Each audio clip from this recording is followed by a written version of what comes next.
Good morning students, I am MRK. Today 10th Maths Chapter 5 Coordinate Geometry. நம்ம என்ன coordinate geometryல exercise 5.4 பார்த்துட்டு இருக்கோம். Find the equation of perpendicular bisector அப்படிங்கிறது இருக்கு. Perpendicular bisector அப்படின்றது வந்து ஒரு கோட்டை வந்து நடுவில் இப்படி பிரிக்கிறது. இதுதான் perpendicular bisector அப்படின்றது ஆர்க் பண்ணி இப்படி பிரிப்பாங்க. நம்மளுக்கு டேஞ்சன்ட் டூ டேஞ்சன்ட் எல்லாம் வரும். அந்த சர்க்கிள் போட்டுட்டு இப்படி கோடு போட்டு மோர் தென் ஆஃப் எடுத்து மேலே ஒரு கட்டு கீழே ஒரு கட்டு இந்த இடத்துல வச்சு இங்கே ஒரு ஆர்க் கட் பண்ணி இப்படி ரெண்டும் ஜாயின் பண்ணியில் கிடைக்கிற இந்த இடம் தான் இந்த கோட்டை ரெண்டாக பிரிக்குது வர இந்த கோட்டுக்கு பேர் தான் பெர்பெண்டிகுலர் பைசெக்டார் அப்படின்னு சொல்லுவாங்க.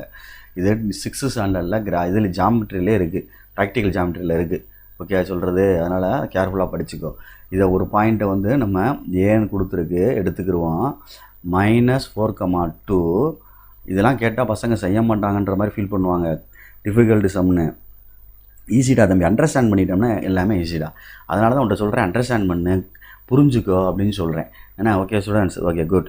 இப்போ லெட் அப்படின்னு சொல்லிட்டு கிவன் கொடுத்ததை எடுக்கிறேன். ஏ அப்படின்றது -4,2 சொல்கிறத கவனிச்சுட்டு அது தகுந்தாப்புல நீனா செஞ்சு பாரு. ஓகே, 1க்கு 2 தடவை வீடியோ வேணால் போட்டு பார்த்துக்கோ. Okay right. இப்போ நான் என்ன செய்கிறேன் அப்படின்னா, இப்போ இந்த கோடு வந்து ஒரு 10 சென்டிமீட்டர்னு வச்சுக்கடா தம்பி, மொத்தமாக சும்மா அப்படி சொல்கிறேன். இந்த 10 சென்டிமீட்டர் அப்படின்னு வச்சுக்குவேன். இதில் பாதி எவ்வளோ வரும்? 5. அப்போ உனக்கு 10 அப்படின்னா அதில் பாதி 5ன்னு உனக்கு நியூமரிக்குனால தெரிஞ்சிருச்சு. இதில் கொடுத்துருக்கேன், நம்பரில் கொடுத்துருக்கு, அதாவது இதில் கோஆர்டினேட்டில் கொடுத்துருக்கு. அப்போ இந்த இடத்த கண்டுபிடிக்கணும் முதல்ல. இது நான் என்ன சொல்கிறேன், இதில் பாதி தானே 5, பாதினா நடுனா மீதி, அதாவது பேலன்ஸு மிட்டு 2ஆல் டிவைட் பண்ணால் கிடைக்கும். இங்கிட்ட எவ்வளவோ அதே அளவு தான் இங்கிட்டு, அப்போ மிட்டு. அப்போ இதுக்கு மிட் பாயிண்ட் கண்டுபிடிக்கணும் அப்படின்றது கான்செப்ட் உனக்கு தெரியணும்.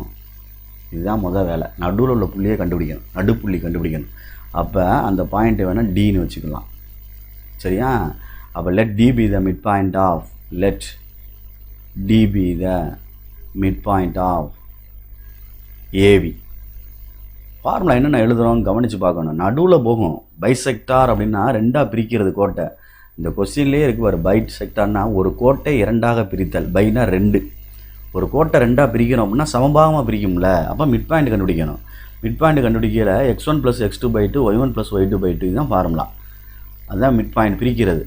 x1 + x2/2 y1 + y2/2. கான்செப்டை புரிஞ்சு படி. பைசெக்ட் பண்ணுறதுனால பிரிக்குது ரெண்டாக அந்த கோட்டை. அப்புறம் அந்த கோடு பெர்பெண்டிகுலராக இருக்குதுன்னு சொல்கிறேன். ஒரு கோடு வந்து பிரிக்குதுன்னா இப்படியும் வரையலாம்ல, கிராஸ் லைன். ஆனால் அவன் என்ன சொல்கிறான், நேராக வரையணும்னு சொல்கிறான். அதனால் ஸ்லோப் கண்டுபிடிக்க வேண்டியிருக்கும். அடுத்து அதே பாயிண்ட்டுக்கு ஸ்லோப் கண்டுபிடிக்க வேண்டியிருக்கும்.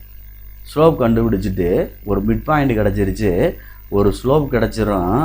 ரெண்டையும் யூஸ் பண்ணி பெர்பெண்டிகுலர் ஈக்குவேஷன் போடணும். பெர்பெண்டிகுலர் ஈக்குவேஷன் போடணும் அப்படின்னா உனக்கு ஏற்கனவே சொல்லியிருக்கோம்.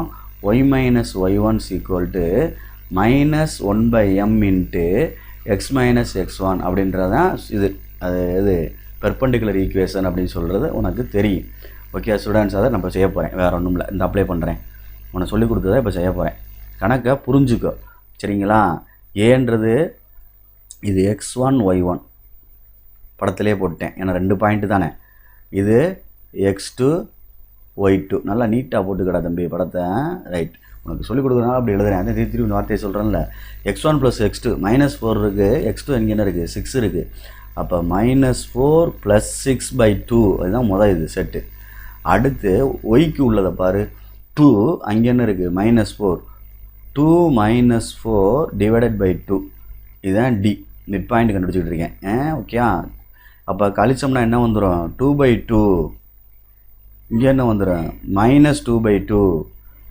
அடிச்சுட்டா என்ன ஆயிரும், டி 1,1 இதுதான் இது மிட் பாயிண்ட். அடுத்து next one slope of AB அப்படின்னு கண்டுபிடிக்கிறேன். Slope of AB m = y2 - y1/x2 - x1 அப்படின்னு கண்டுபிடிக்கிறேன். Okay good. அப்போ அதே பாயிண்ட்டு தான். y2 என்ன இருக்குன்னு பாரு, -4 அப்படின்னு இருக்குது. -y1 என்ன இருக்குது அப்படின்னு பாரு, 2 இருக்குது. Okay students, good.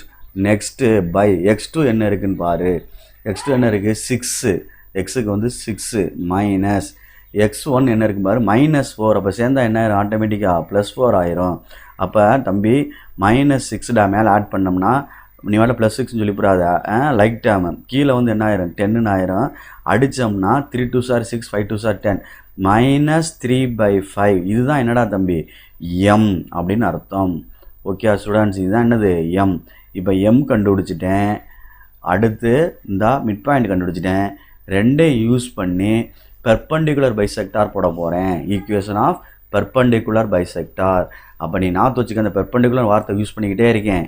Equation of perpendicular bisector அப்படின்னு சொல்கிறேன். பைசெக்டார் அப்படின்னு சொல்லையில் y minus y1 equal to -1/m into x minus x1. இதை போட்டோம்னா ஆன்சர் எடுத்துடலாம். Okay right. அப்போ x1 y1 என்ன சார் வரும்? இதுதான் x1 y1. அப்போ x1 y1 அப்படின்றது டி. ஓகே சொல்கிறது தனியாக அங்கே எழுதிக்க. நான் சும்மா கணக்கில் எழுதிருக்கேன். ஒன்றும் எதுவும் -1 ஒன்று சொல்லிக் கொடுக்குற மாதிரி நான் செஞ்சுக்கிட்டு இருக்கேன். அவ்வளோதான். நீ ப்ரெசன்டேஷன் நல்லா பண்ணிக்க எழுதுறதுல. ரைட்டு. அப்போ ஒய் மைனஸ் இந்த y1 இந்த இருக்குது. இதுதான் y1. அப்போ என்ன ஆயிரும்? +1 ஆயிரும். Okay equal to -1/m. M என்ன இந்த இருக்கு வரும் -3/5. ஓகே ஸ்டூடெண்ட்ஸ், அடுத்து என்ன இருக்குன்னு பார்த்துக்கோ. இன்ட்டு எக்ஸு மைனஸ் x1 இந்த இருக்குது 1. Okay good. இதை மேலே கொண்டு போயிரு. மைனஸை கேன்சல் பண்ணிட்டோம்னா என்ன கிடைக்கும்? 5/3ன்னு கிடைக்கும். இங்கே என்ன வந்துடும்? x மைனஸ் 1ன்னு கிடச்சிரும். இங்கே என்ன கிடைக்கும்? y ப்ளஸ் 1ன்னு கிடைக்கும். Okay good students. 3 இங்கே கொண்டு வந்துரு. கிராஸில் 3 இங்கே வந்துடும். அப்போ 3 இன்ட்டு y ப்ளஸ் 1. ஓகே அப்படிதான் பார்த்துக்கோ. y plus 1 equal to 5 into x minus 1. அடுத்து உள்ள இன்டீரியராக மல்டிப்ளை பண்ணு இன்னொரு ஃபங்க்ஷனில். சரிங்களா? 3y plus 3 equal to 5x minus 5.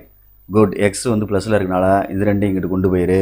அப்போ 5x minus 5 minus 3y minus 3 equal to 0. 5x minus 3y minus 8 equal to 0, which is required equation of perpendicular bisector. Okay, thank you students. Please carefully understand பண்ணி நல்லா படி. ரொம்ப ரொம்ப ரொம்ப ரொம்ப ரொம்ப முக்கியமான கணக்கு. போட்டுப்பார். 1க்கு 4 தடவை போட்டுப்பார். மைண்டில் செட் பண்ணிக்க. நமக்கு மிட் பாயிண்ட் கண்டுபிடிக்கிறோம், ஸ்லோப் கண்டுபிடிக்கிறோம், பெர்பெண்டிகுலர் பைசெக்டார் ஃபார்முலா போடுறோம். அவ்வளோதான். அப்போ மீடியன் 1, ஆல்டிடியூடு 1, பெர்பெண்டிகுலர் பைசெக்டார் 1, மூணையும் மைண்டில் ஸ்டோர் பண்ணிக்க. இப்படித்தான் செய்யணும் அப்படின்னு சொல்லிட்டு நீ அதுக்கப்புறம் வந்து மூவ் பண்ணுறது உன்னுடைய சிம்பிளிஃபிகேஷன்ன்றது உன்னுடைய டேலண்ட்டை பொறுத்தது.